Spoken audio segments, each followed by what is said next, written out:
más jovenazos, yo no puedo, pero los que sí pueden, pasar a la parte de abajo a su clase, que hoy es el día del juicio. No es cierto, no crean. Y hermanos, yo les voy a pedir que busquen en sus Biblias el primer libro de los Reyes. Lo vamos a encontrar en el segundo libro de los Reyes, segundo libro de los Reyes, lo vamos a encontrar en el Antiguo Testamento, capítulo número 5. Tenía mucho que no teníamos una reflexión del Antiguo Testamento. Segundo libro de los Reyes, capítulo 5, los primeros 4 versículos de este primer libro de los Reyes, segundo libro de los Reyes, capítulo 5, versos del 1 al 4. Segundo libro de los Reyes, capítulo 5, versos del 1 al 4. Amén. Amén. Vamos a leerlo todos juntos, mis hermanos, mis hermanas, y así dice la palabra del Señor. Naamán, general del ejército del rey de Siria, era varón grande delante de su señor y lo tenía en alta estima, porque en medio de él había dado Jehová salvación a Siria. Era este hombre valeroso en extremo, pero leproso.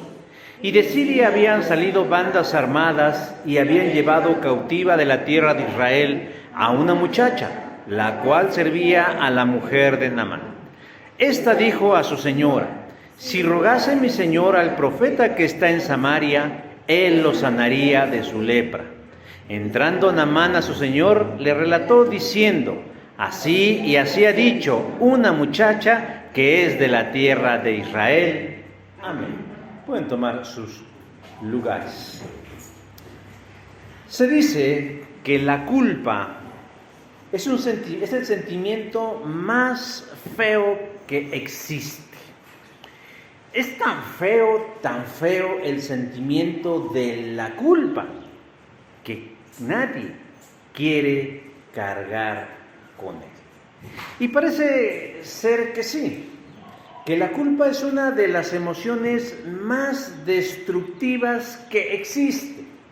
Porque cuando nosotros somos prisioneros de la culpa, vivimos con agobio, vivimos con cargas pesadas por lo que hicimos o por lo que dejamos de hacer. Según los expertos, la culpa está vinculado a la muerte y a la autodestrucción. Y yo creo que, sin temor a equivocarme, todos los que estamos aquí hemos experimentado en algún momento la experiencia de lidiar con ese sentimiento en nuestra vida y quisiéramos deshacernos de él, del sentimiento de culpa. Algo parecido parece suceder cuando de evangelizar se trata. De todos los ministerios que componen a la iglesia local de Jesucristo, el evangelismo es al que más peros le ponemos.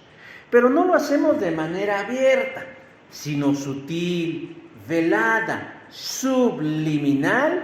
Queremos escabullirnos de la gran responsabilidad, pero también del privilegio de compartir el mensaje de Jesucristo. Existe un gran auge por la alabanza, tanto que es uno de los ministerios que no solamente ha crecido, sino que ha opacado, ha eclipsado a todos los demás. Tanto ha sido su crecimiento y tanto ha sido su sofisticación que en la alabanza se invierten recursos, tantos recursos como humanos, financieros y, vamos a decirlo así, espirituales. La enseñanza, el compañerismo y el servicio, aunque si bien no han brillado tanto, no son la muñeca fea que es el evangelismo. El evangelismo es el rey de la omisión. Pocos, mínimos o nulos son los esfuerzos que se realizan por llevar este ministerio hacia adelante.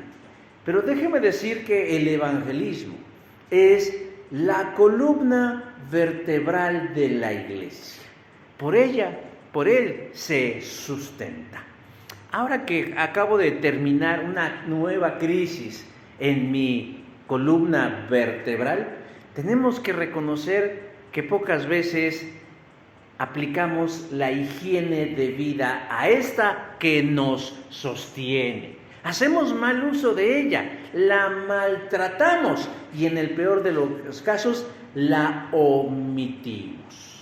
Pero así como somos indolentes con nuestra columna vertebral o experimentamos lo mismo con el sentimiento de la culpa, el evangelismo es algo que simple y llanamente no nos entusiasma. Buscamos la manera de evadirlo, ponemos pretextos y argumentamos mil cosas para no ponerlo por obras. Estamos viviendo un tiempo en donde al rechazo se le unifica una palabra, fobia. Si usted está en contra del estilo de vida homosexual, es homofóbico. Si usted cree que los hombres o las mujeres, según sea el caso, transitan de un sexo al otro, es un transfóbico. Ahora dicen que si a usted le parece mal que la gente con sobrepeso exista, entonces usted es un gordofóbico. Bueno, y ya que estamos en la etapa de las fobias y uniéndonos a lo que conocen como este tiempo progresista, podríamos decir que existe una evangelismofobia, en el que algunos quisieran borrarlo de sus obligaciones cristianas. Nadie quiere asumir el evangelismo, nadie se pelea por dirigirlo, ni mucho menos por llevarlo a cabo. Nadie quiere ser parte de las filas de aquellos que quieren cambiar el mundo, que quieren cambiar las vidas, de aquellos que necesitan, hermanos, un nuevo nacimiento. Pero, ¿cuál es la explicación? ¿Por qué? ¿Por qué el evangelismo es la muñeca fea de la iglesia? Tal vez una hipótesis es que hayamos entendido mal la manera de ejercer el evangelismo. Tal vez lo hemos mecanizado tanto que en lugar de verlo como una manera de vivir, lo vemos como una carga pesada que debemos cumplir. Miren, hermanos, yo sé que como evangélicos, como protestantes, mal llamados protestantes, hemos criticado mucho a la ICR. Ya saben qué es la ICR, ¿verdad? Espero que no tengan que repetírselos. Hemos criticado mucho a la ICR por sus extravíos teológicos y doctrinales. Y hemos sido duros y los hemos señalado con el dedo flamígero de la culpa. Pero también tenemos que reconocer que el buen juez por su casa empieza.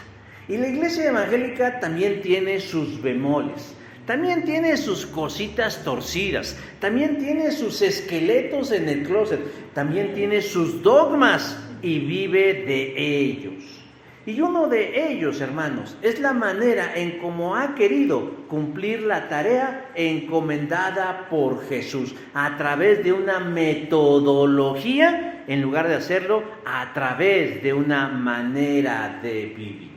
¿Qué nos dice la Escritura?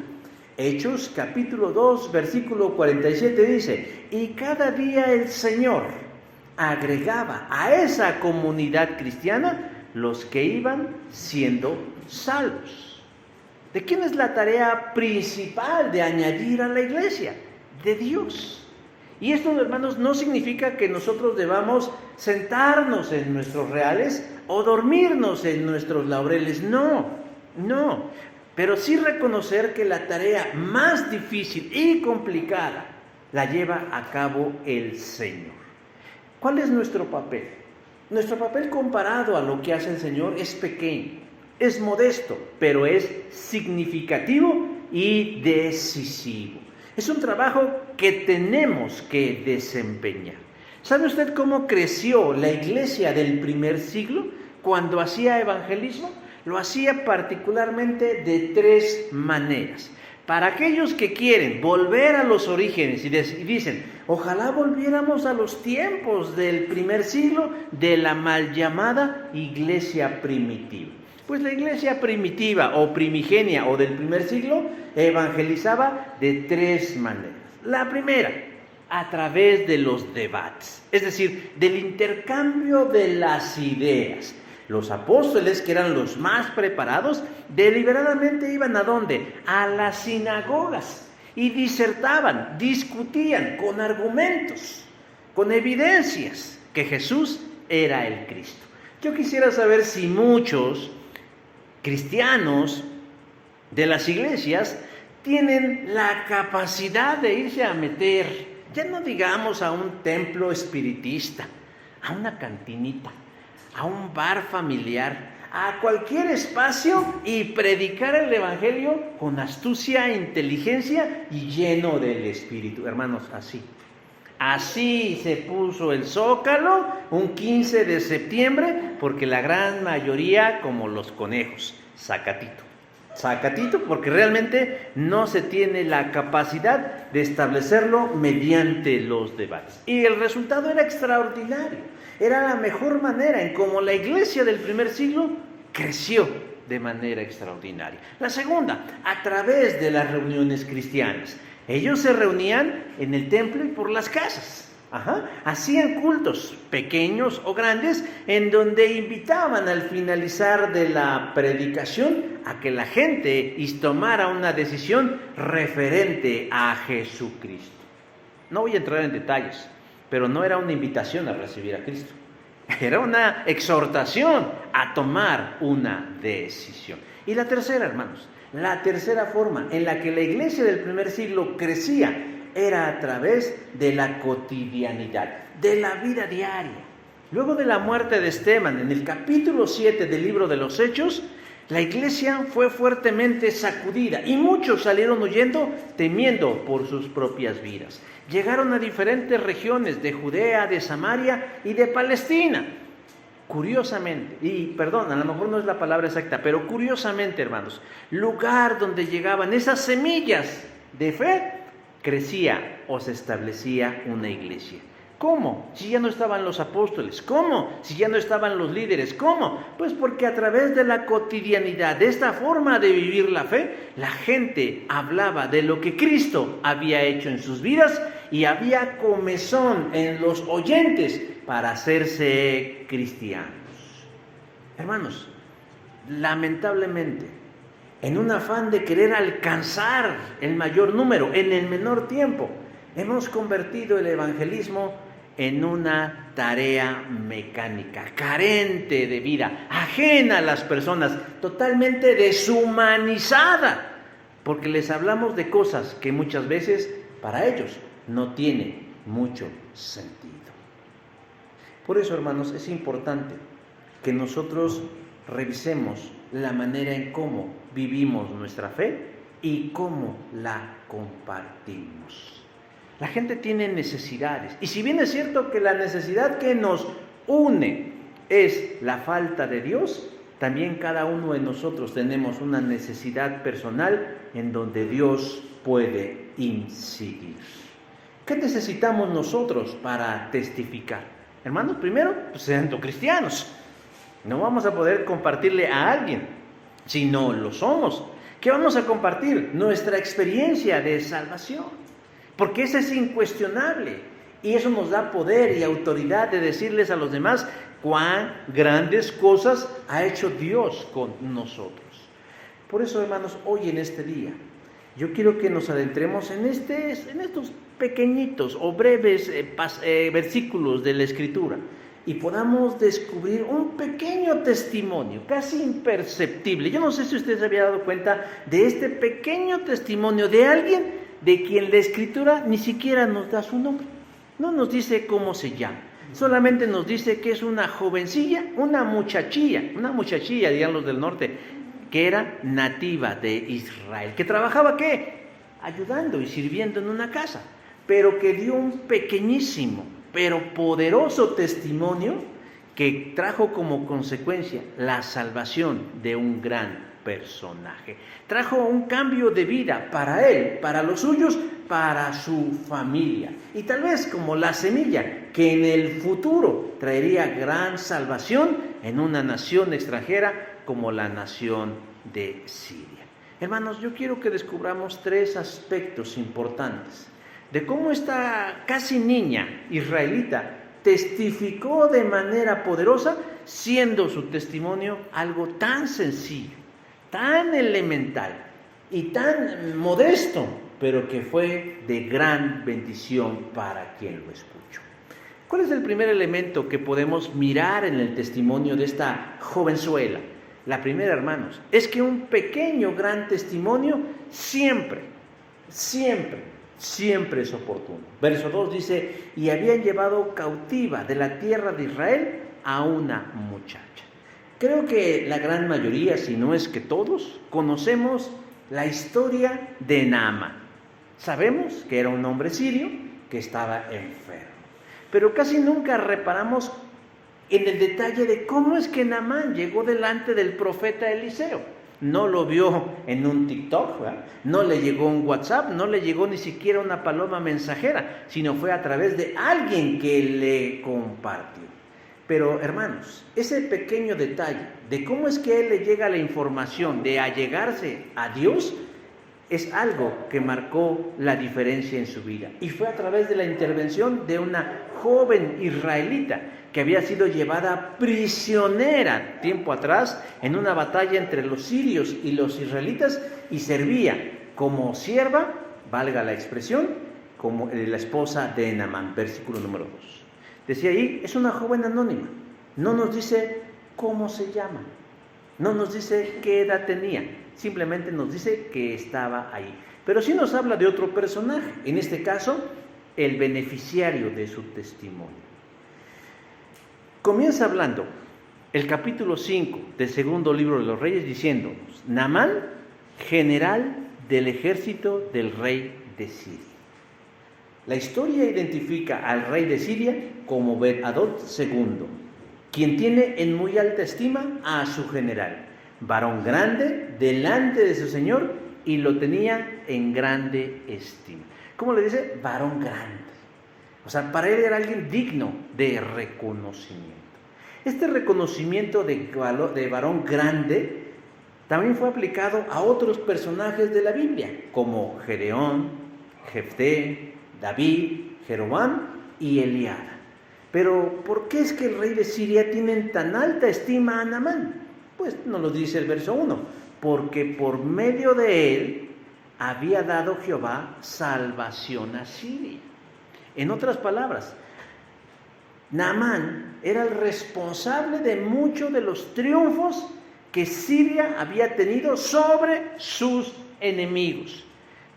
Curiosamente, sus enemigos habían sido 2 de ellos, Israel y Judá, el reino del norte y el reino del sur. Entonces, eso generaba en el corazón del rey de Siria un gran agradecimiento, porque a través de Naamán él había obtenido grandes victorias sobre sus adversarios. Su poder, su influencia, la grandeza de su reino se lo debía en gran medida a la astucia, al valor, a la inteligencia, a la capacidad, a la lealtad, a la disposición de un hombre llamado Naamán. Entonces, por eso él era un hombre considerado en alta estima. Sigue diciendo el verso 1, era un hombre valeroso en extremo. Juan sin miedo le quedaba corto a Naamán. Era un hombre atrevido. O sea, el versículo 1 se deshace en elogios sobre Naamán, pero termina de una manera abrupta, le baja el ánimo, así como cuando estamos aquí cantando algo aquí bien emocionados, algunos palmeando, algunos levantando sus manos, unos moviendo sus pies, otros sintiendo en el corazón y ¡pum!, nos quitan la música. Así, como que así se acabó la pista, ¿no? Así de pronto están diciendo varón grande, valeroso en extremo, bla, bla, bla, bla, bla, bla, y de pronto, pero es leproso. Ah, caray. Le matan a cualquiera el ánimo. O sea, primero le echan las flores, pero terminan diciendo cuál es su defecto: leproso. Y ante esa condición de enfermedad de lepra, se ve ensombrecida toda la grandeza de la vida de Naamán. Está leproso. ¿Por qué? ¿Por qué? Si solo es una enfermedad de la piel. ¿Cuál es en realidad el problema? El problema de la lepra de Naamán es un problema grave, hermanos. Primero, porque en el tiempo en el que está ubicada esta historia, la lepra estaba vinculada al pecado, a estar mal delante de Dios. Pero ojo, eso solo lo sabía el pueblo de Dios. Y Naamán no pertenecía al pueblo de Dios. Luego entonces para él eso no era un problema, o no era un gran problema, porque él desconocía que la lepra se relacionaba con el pecado. ¿Cuál era realmente el problema? Cuando la Biblia habla de lepra, hermanos, no habla de la lepra de forma específica como la describen los médicos del siglo XX y el siglo XXI, sino que cuando habla de lepra, habla de un número muy amplio de enfermedades, muy grande. Pueden ser hongos, puede ser psoriasis, puede ser lepra, puede ser sarna, pueden ser una cantidad enorme. En ese momento no existía la especificidad que existe hoy, simplemente enfermo de la piel, lepra. Pero la lepra o la enfermedad de la piel que tenía Naamán era muy particular. En esta enfermedad que él tenía, corría riesgo su vida. Es muy probable que la enfermedad que padecía Naamán haya comenzado con pequeñas zonas de su piel que se iban despigmentando, es decir, manchitas claras. Parece ser que Naamán era de color serio, así como su servidor, y de pronto le empezaron a salir manchas blanquecinas. Y después esas manchas blanquecinas iban evolucionando a úlceras que empezaban a supurar algún tipo de secreción desagradable y a veces un olor no muy tanto también agradable. Luego se infectaban y se iba destruyendo ciertas partes del cuerpo que en lo más seguro de los casos terminaría matándole.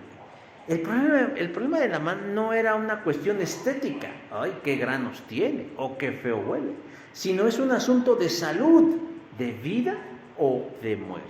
Ahora, aunque él no sabía que también la lepra se relacionaba con el pecado, eso no le quita un ápice de realidad a que él estaba mal delante de Dios. ¿Por qué? Porque no era hijo de Dios.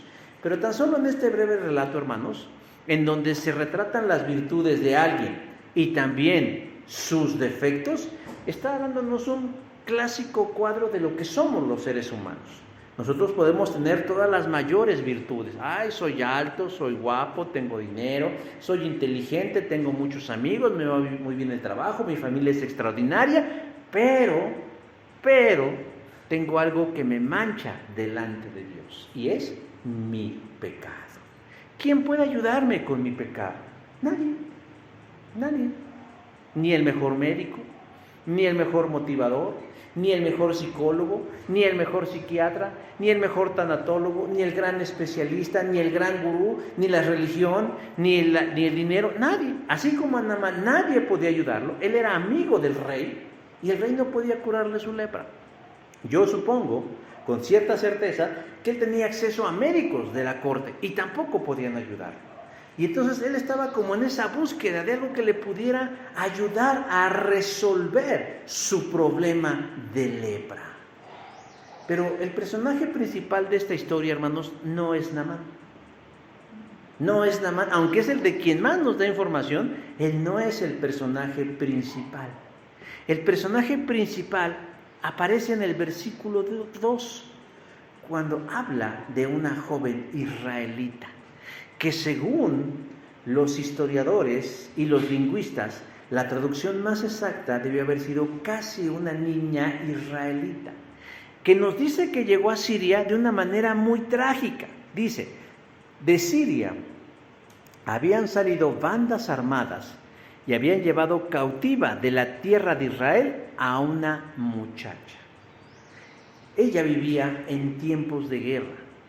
Y nos está diciendo que en ese momento de la vida, ella fue llevada de su tierra natal, Israel, a Siria a través de bandas armadas, es decir, una incursión militar, tomó prisioneros y entre ellos iba esta joven que fue llevada a la ciudad de Damasco, en donde fue vendida en un mercado de esclavos y allí Naamán la compró para el servicio de su esposa. Versículo número 2. Qué contraste tan grande, porque por un lado tenemos a este varón grande, versículo 1, y por el otro lado tenemos a una muchacha o a casi una niña israelita. Hay una gran diferencia. Él es el hombre exitoso, él es el hombre poderoso, él es el hombre inteligente, él es el hombre capaz, y ella es tan solo una joven israelita que no tiene nada más que su fe. Ella no tiene nada más que su fe. ¿Su fe en qué? Su fe en Dios. Pero ¿saben? Esa fe en Dios de esa joven es muchísimo más de lo que Naamán puede tener en su vida. Hermanos, ustedes, como hijos de Dios, lo tienen todo en comparación de los que no son hijos de Dios. ¿Podemos concebir lo difícil de la vida sin Jesús? Hoy estamos atravesando nuevamente, muchos dicen, por la quinta ola de esta enfermedad. Pero también estamos a los albores de una gran recesión económica. El dinero no alcanza. La situación de seguridad resulta a veces imposible. Y todo lo que escuchamos a nuestro alrededor son malas noticias. ¿Qué secuestros, qué asesinatos, qué devaluación, qué depreciación, qué robos, qué corrupción, en fin, una avalancha de puras cosas malas? Pero usted es cristiano, hermano y hermana. Y usted en medio de esta batalla, de esta lluvia, de este aguacero, de calamidades, usted está en el lado correcto de la historia. ¿Por qué? Porque tiene su fe puesta en Jesús. Pero ahora, por un instante, imagínense a quien no tiene a Jesús. Lo difícil, lo duro, lo agobiante, lo difícil, lo desgastante, lo tenebroso, lo terriblemente angustioso que significa atravesar este valle de sombra de muerte sin la presencia de Jesús. Como sea, yo sé que haber llegado a la casa de Naamán no fue en las mejores condiciones, después hablaremos un poquito más de eso, pero con todo, ella tiene algo que es muchísimo más grande que sus circunstancias y que la grandeza de su amo, y es su Dios, y es su fe en su Dios que es Jehová de los ejércitos. Hermanos, muchas veces nosotros esperamos que existan condiciones para poder dar testimonios de nuestra fe. Muchas veces decimos, pues ahora que se mejoren las cosas y que la gente esté más receptiva, entonces le vamos a compartir de Jesús. Pero la Escritura nos da un baño de agua fría cuando nos dice, predica la palabra, insta a tiempo y fuera de tiempo. Segunda carta de Pablo a Timoteo, capítulo 4, verso 2. La mujer estaba en las peores condiciones de su vida. Ella no estaba precisamente en un lecho de rosas, había sido sacada de su tierra, había dejado atrás a su familia, había sido llevada a la fuerza a un país extranjero y la estaban poniendo en una condición de servicio donde no sabemos si siquiera a eso se dedicaba ella, pero estaba trabajando de sierva en casa de unos extraños, del que además estoy seguro que no hablaba ni siquiera bien el idioma. Pero ella, como veremos más adelante, no desecha esa oportunidad para hablar de la gran diferencia en la vida que se llama Jesús. Ella no se sumió en la autoconmiseración de sus propios problemas, sino que miró la condición de otros diciendo, caray, yo estoy muy mal, pero estos están peor. Porque ellos no tienen la confianza, ni la certeza, ni la seguridad de un Dios como lo tengo yo. Hermanos, dar un pequeño, gran testimonio siempre es oportuno, en cualquier circunstancia de la vida. Hoy nos quejamos mucho de decir que muchos esperaban que con el tiempo de pandemia las iglesias se abarrotaran, la gente se arrepintiera. Muchos dijeron, caray, preveemos un gran avivamiento. Y no es así. No es así, no ha sido de esta manera, por lo menos no de una manera generalizada. Al contrario, hemos visto mermada el impacto y la presencia de la iglesia cristiana evangélica en los tiempos post-pandemia. ¿Qué pasó? ¿Qué sucedió? Pues que muchos se quedaron callados, que muchos depositaron su confianza en esta entelequia llamada la iglesia virtual, ¿verdad? Sí saben que es una entelequia, algo que no existe, pero que pensamos que existe. Así como la 4T, que dicen que es un gobierno, es una entelequia. Asimismo, la iglesia virtual era una entelequia. Yo recuerdo que decían, no, ahora sí, la iglesia en todos lados. Mi casa es una iglesia, tu casa es una iglesia. Y todos en internet vamos a ver inundados de predicaciones, de cantos, de alabanzas, de testimonios. Hermano, eso fue una entelequia. Porque si así hubiera sido, hubiéramos visto otra evidencia. ¿Por qué? Porque muchos callaron y porque se contentaron simplemente con ser espectadores en lugar de mirar estos tiempos como tiempos oportunos para dar un pequeño gran testimonio. La segunda cosa, hermanos, que nos da el texto en relación a un pequeño gran testimonio, no solamente es que se puede dar en cualquier oportunidad, sino que hay que hacerlo con una muy buena actitud. Versículo 2 dice, la cual servía a la mujer de Naamán. Bueno, ya vimos. Esta jovencilla vio que el tiempo era propicio para hablar de su fe. No es que se gozara, o no es que dijera, qué bueno que mi amo está enfermo para que yo le testifique, no. Simplemente reconoció el tiempo, dijo, bueno, este es un momento en donde yo puedo hablar de mi fe. Y Dios utilizó a esta mujer para que en la vida de Naamán entrara el Dios de los cielos. Pero, hermanos, yo quiero que notemos algo importante, que ella lo hizo con una buena actitud. ¿Qué es la actitud? Es la conducta que elegimos para responder ante diversas situaciones. Y existen dos tipos de actitudes. La actitud negativa, que es que cuando las cosas van mal, yo respondo mal. O sea, cuando las cosas dan mal, yo empiezo a maldecir y a echar sapos y culebras. Y eso se llama actitud. Y es una actitud negativa. Pero también existe, hermanos, lo que se conoce como actitud positiva, que curiosamente no solamente se manifiesta cuando todo está bien, porque uno pensaría, bueno, es lo contrario, es el espejo de la negativa. Si todo va bien, mi conducta, mi comportamiento y mi reacción es positiva. Sino que lo curioso de la actitud positiva es que podemos ejercerla cuando las cosas van mal. Podemos elegir cómo responder cuando las cosas están mal, ya sea adoptando una actitud negativa, es decir, maldiciendo mis circunstancias, o adoptando una actitud distinta, diciendo, Dios tiene el control de todas las cosas. La jovencilla del relato tenía muchas razones para tener una reacción negativa, una respuesta, una actitud negativa. Decía yo, ella vivía en Israel, muy posiblemente en Samaria, con su familia, en medio de condiciones armónicas, cuando de pronto, hermanos, dice que de Siria salieron bandas armadas, versículo número 2. Siria tenía guerra contra el reino del sur y contra el reino del norte. Ya llevaban mucho tiempo peleando.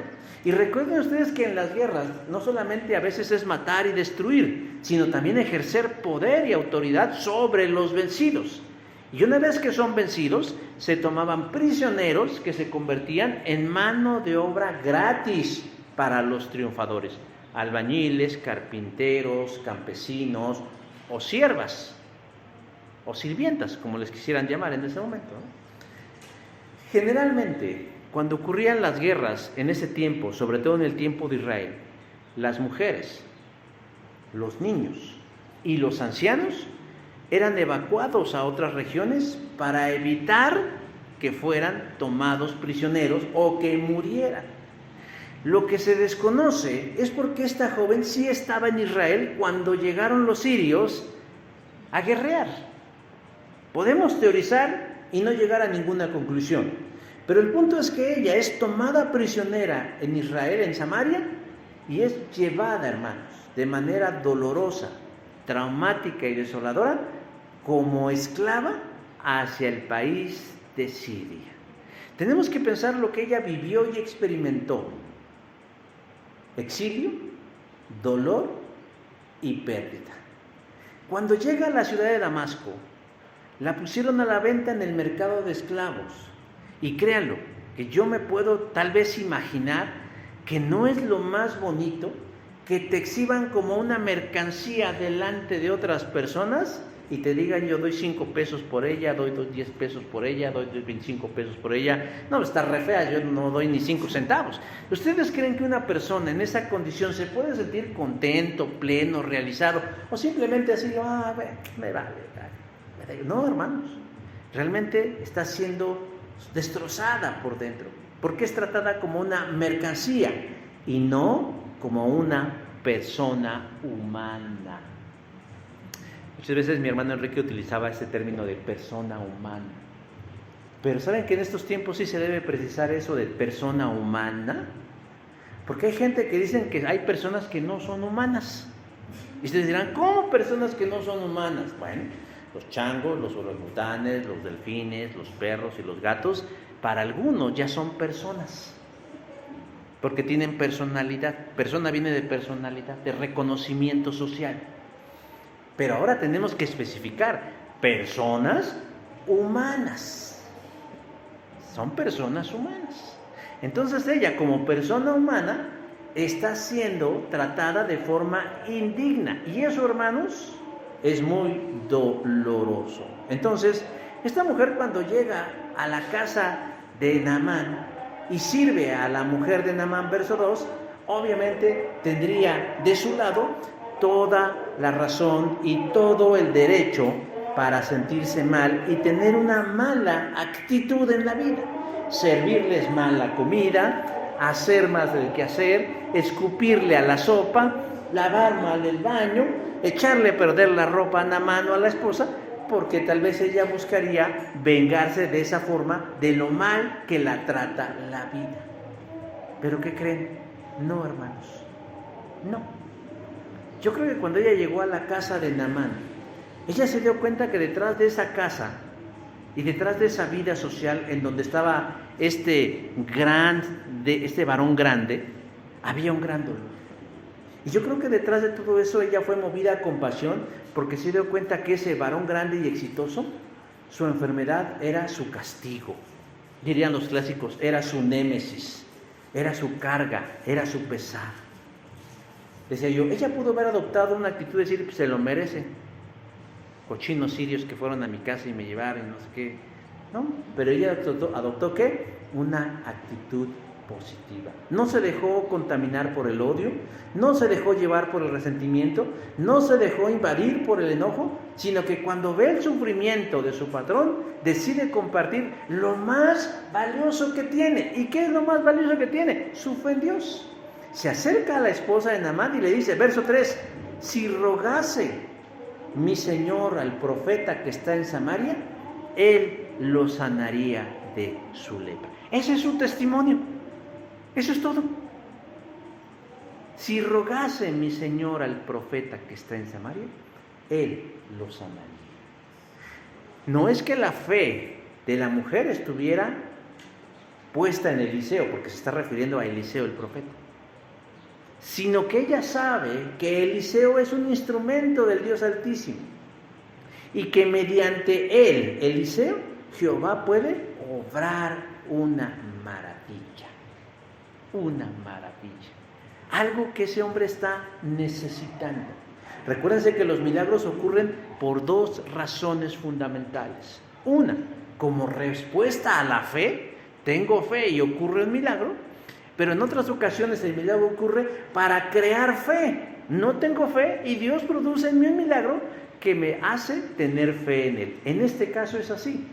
Dios va a obrar un milagro en la vida de Naamán, no porque él tenga fe en Dios, sino para crearle la fe en Dios. Pero de entrada, Dios ya está obrando en su vida. como lo vamos a ver más adelante, él hace caso de lo que le dice su sierva, porque otro pudo haberla desestimado, pero él hace caso de esas breves y sencillas palabras de ir a Samaria a buscar al profeta para que pueda ayudarle con su lepra. Pero ¿de dónde nació todo esto, hermanos? De una actitud positiva. Ahora, el concepto de actitud positiva no es un concepto psicológico posmoderno, sino que lo encontramos en la Escritura. Por ejemplo, cuando Pablo habla acerca de Jesús, dice: haya pues en vosotros este sentir que hubo también en Cristo Jesús. Filipenses 2:5. Ahora dirá, ¿dónde está la actitud ahí? Si leemos la Nueva Traducción Viviente, nos lo dice más claramente. Tengamos la misma actitud que tuvo Cristo. ¿A qué actitud se refiere? Pablo está hablando de un concepto teológico muy profundo. Ahora que están viendo la deidad de Jesús, quienes están viniendo a la clase, lo van a comprender más. Y cuando tengamos nuestra clase de la Trinidad, más clarísimo. ¿Qué es qué, hermanos? Que Jesús se despojó de su naturaleza divina de manera momentánea y temporal para venir, hermanos, a la tierra y pagar por nuestros pecados. Pablo está hablando de eso. Pablo está hablando que Jesús está en el cielo. Pablo está diciendo que Él está ahí en la mejor de las condiciones, pero que Él decide voluntariamente despojarse de su divinidad, hacerse carne, habitar entre nosotros con la finalidad de salvarnos. Por eso dice, nosotros debemos tener el mismo sentir o la misma actitud que tuvo Cristo Jesús. Si Jesús hubiera tenido una mala actitud, que hubiera dicho: ay no, mugrosos pecadores, se lo merecen, están así porque quieren. ¿Quién los manda a andar desobedeciendo a Dios? ¿Para qué se comieron la manzana, el mango o la toronja? No sabemos qué fruto es el que se comieron. ¿Quién los mandó eso? Esa sería una mala actitud. Pero Jesús no. Jesús adopta una muy buena actitud. Dios puede salvarlos. Dios quiere salvarlos. Lo voy a hacer. Todo lo que implicaba, hermanos, dejar de ser quien era en el cielo para convertirse en carne y ser lo que fue para nuestra salvación, necesitaba una muy buena actitud. ¿Y necesitamos una buena actitud para qué? Para obedecer. Porque a veces queremos obedecer al Señor con cara de choque. Ay, bueno, vamos a cantar, vamos a predicar, ¿no? Vamos a compartir, pues ya qué, es que nos queda. Ay, vamos a la iglesia, no, ojalá acabe pronto. Ya me quiero ir a mi casa. Hermanos, si nosotros queremos obedecer al Señor, debemos hacerlo con una buena actitud. Es bueno obedecer al Señor. No estoy diciendo que debamos esperar hasta sentir ganas, porque la obediencia no es un asunto de ganas, es un asunto de adoptar una buena actitud. Por ejemplo, el Señor durante la Pascua les cuenta una parábola a sus discípulos, diciendo que un padre de familia tiene 2 hijos. A uno de ellos les pidió que fuera a trabajar a la viña y le dijo: no voy. Pero después lo pensó mejor y sí fue. Mientras tanto, el otro hijo, que también lo invitó a ir a trabajar a la viña, le dijo a su padre: yo sí voy. Y al final no fue.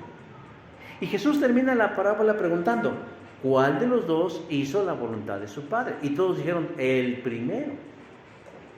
Pero muchos se van con la finta diciendo: sí, pero fue de mala gana.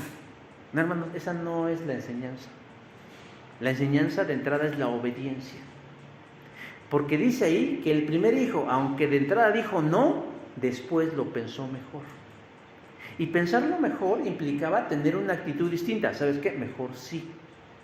Si el Señor nos pide a nosotros algo, tal vez de entrada no nos va a gustar. Yo quiero que compartas de lo que yo he hecho en tu vida. Y a lo mejor decimos de entrada: no. Pero Señor, yo quiero tener una buena actitud. Porque si lo voy a hacer, lo quiero hacer con toda la conciencia y la implicación que significa hacerlo. Es decir, con una buena actitud. No debemos esperar tener ganas, porque no es una cuestión de ganas, sino de voluntad. Nosotros podemos elegir obedecer o no al Señor, pero también podemos elegir obedecerlo con qué actitud lo queremos hacer. ¿Con una mala actitud? ¿Con una mala cara? ¿Con una mala respuesta?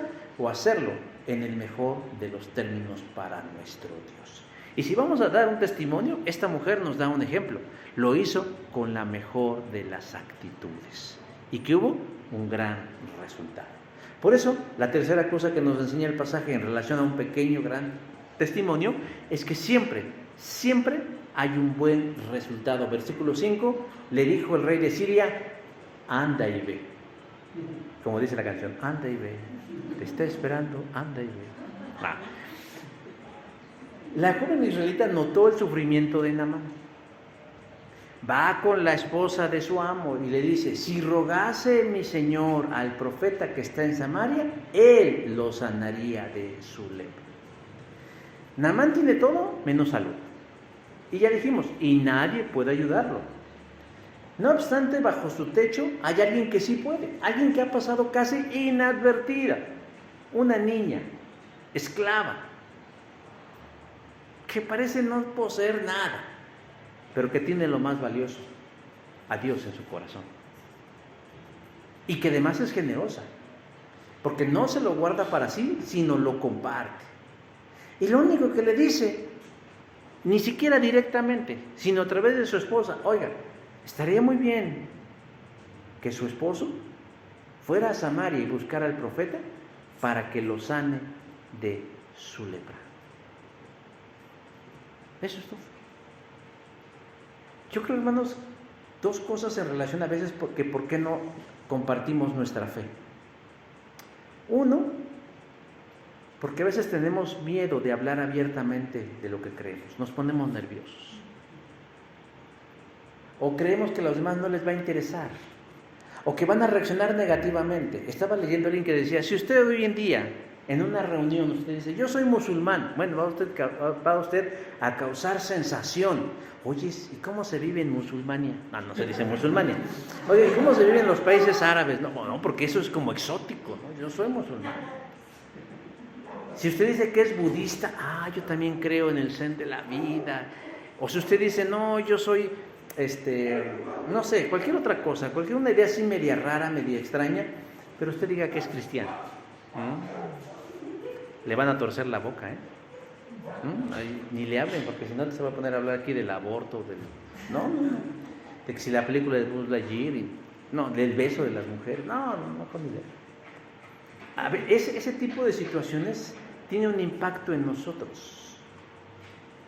Y eso nos lleva a que, pues mejor me quedo callado, para no incomodar. Es más, parte de nuestra cultura nos ha enseñado a callarnos. Porque ¿qué dicen? ¿De qué no hay que discutir?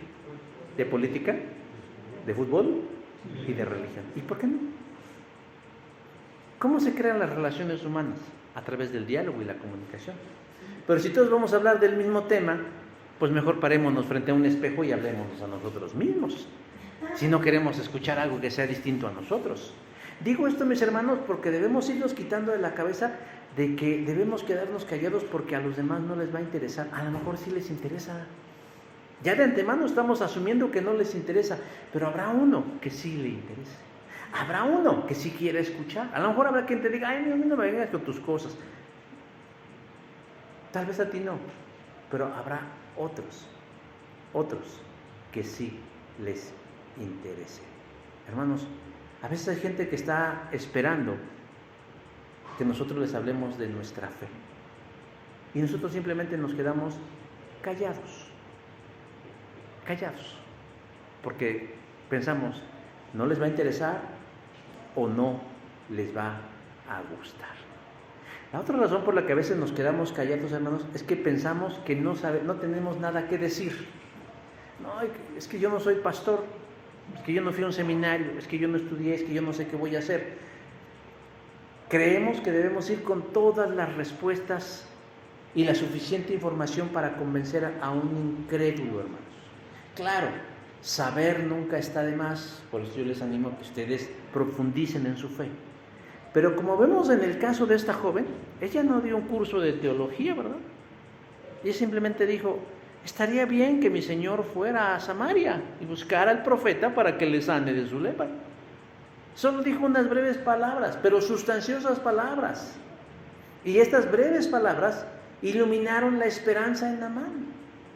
Porque según el texto, parece ser que inmediatamente Naamán fue al rey y le expone lo que su sierva le dijo. Así y así ha dicho una muchacha que es de la tierra de Israel, versículo 4. ¿Se dan cuenta cómo Dios ha obrado? Porque él pudo haber dicho, ay, ¿por qué le estoy haciendo caso a esta analfabeta, mugrosa, piojosa, israelita, esclava y demás descalificaciones? Pero él le hizo caso, su esposa le hizo caso, y él le hizo caso a lo que su esposa le dijo. Y fue al rey, hermanos, al rey, y le dijo, así y así ha dicho una muchacha que es de la tierra de Israel. ¿Y qué pasó? Nada, ¿va? Ahí quedó. No, Dios utilizó lo que se sembró en el corazón de Naamán, que es la esperanza, porque la palabra de Dios, como dice Isaías, hará lo que yo quiero y será prosperado en aquello para que la envíe. Isaías 55:11. Dirán ustedes, pero ella no citó ningún pasaje de la Biblia. No, no citó ningún pasaje de la Biblia, pero sí una semilla de vida. Una semilla de vida. En Samaria hay un profeta que te puede ayudar para sanarte de tu lepra. Hermanos, erramos al ignorar lo que una palabra dicha en el nombre de Dios puede hacer. Grandes resultados. El rey escuchó a Naamán y también tomó en serio lo que le dijo una sierva y le dijo a su varón grande, anda, ve. Le está dando permiso de abandonar por algunos días su puesto de general en medio de la guerra, pero además le está dando las herramientas, porque más adelante le dice ahí, yo enviaré cartas al rey de Israel. ¿Para qué? Para que su camino fuera allanado, que no encontrara ningún problema, para que se diera ese encuentro entre Naamán y Eliseo, y a la vez Naamán se hubiera encontrado con Dios. El resto de la historia, creo que la mayoría de nosotros ya la conocemos. Ya sabemos que cuando llegó Naamán delante de Eliseo, que no lo peló, que se enojó y que luego lo mandó a que se echara 7 clavados ahí en el río Jordán, y Naamán se enojó, dijo, hay mejores ríos en mi pueblo que aquí, porque no hay mejor lugar que mi pueblo, y etcétera, y fue, pero con todo Naamán fue y se sumergió 7 veces, ¿y qué pasó? Y fue sanado de su lepra, fue sanado de su lepra. Pero no solo fue sanado de su lepra, sino que encontró al Dios verdadero.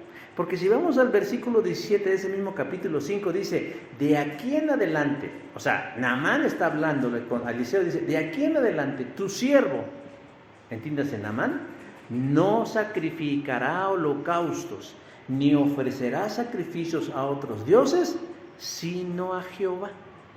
Se convirtió Naamán, ¿en qué? En hijo de Dios.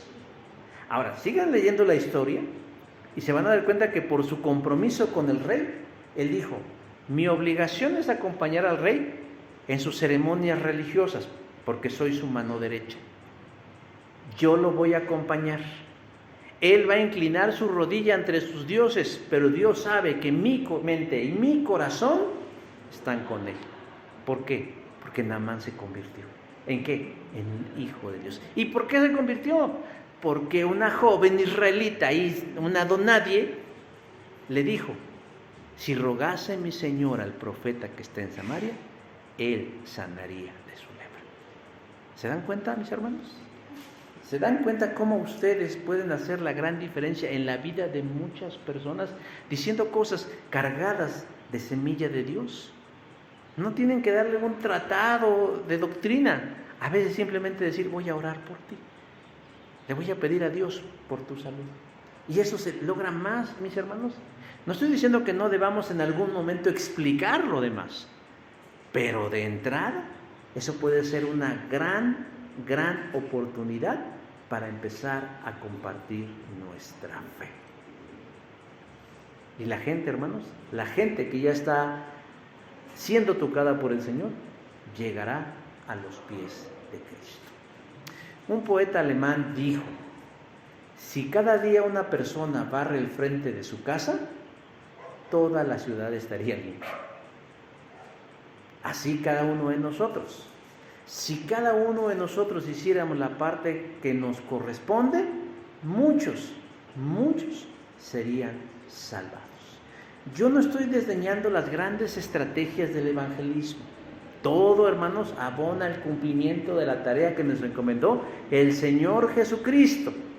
Pero tenemos que reconocer que no todos somos tan valientes ni tan elocuentes, sino que a veces modestamente ahí vamos. Pero que aún esos que modestamente ahí van, pueden servir también a Dios a través de su testimonio para cambiar vidas. ¿Como quién? Como esta joven israelita que dio un pequeño gran testimonio que trajo salud y salvación a la vida, a la familia de Naamán. Cualquier testimonio, hermanos, por más pequeño y modesto que sea, en manos de Dios es la más grande herramienta para llegar al corazón de los perdidos. Amén. Vamos a terminar con una oración. Señor Dios, en esta hora agradecemos tu palabra, porque llegó a nosotros, Señor, a través de alguien que nos dio un testimonio de vida. En algunos casos fue grande y elocuente, o tal vez en algunos otros fue breve, pero conciso. Al final de cuentas, Señor, tú utilizaste esos instrumentos para que la salvación y la vida llegara a nosotros. Gracias por esa bendición. Ahora, Padre, permítenos ser utilizados por ti también de la misma manera o mejor manera de lo que hiciste a través de esta jovencita israelita, Señor, quien fue un instrumento poderoso, un instrumento significativo, el cual fue utilizado para llevar salvación y sanidad a la vida de Naamán y de su familia. Así también nosotros, Señor, podemos estar colocados en una posición clave para llevarle a alguien que te está buscando y te está necesitando encontrar y llevarlo a la presencia de Jesús. Utilízanos, Señor, para tu gloria y para tu honra. Precisamente, Señor, lo pedimos y lo esperamos grandemente en los méritos de nuestro Señor Jesucristo. Amén. Gracias.